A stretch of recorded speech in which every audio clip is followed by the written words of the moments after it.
সত্যের পথে মেলে না সম্মান। কবি রূপচাঁদ সাউ।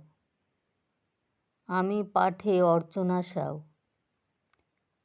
আমি একজন বড়ই অপদার্থ, গুছিয়ে মিথ্যে বলতে পারি না।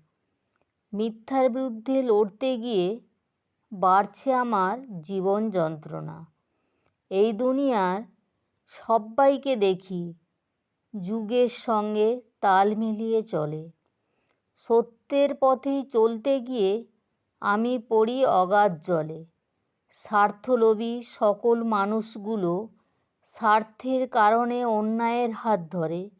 আমার মতো সকল অপদার্থরাই থাকে অন্যায়ের শতযোজন দূরে।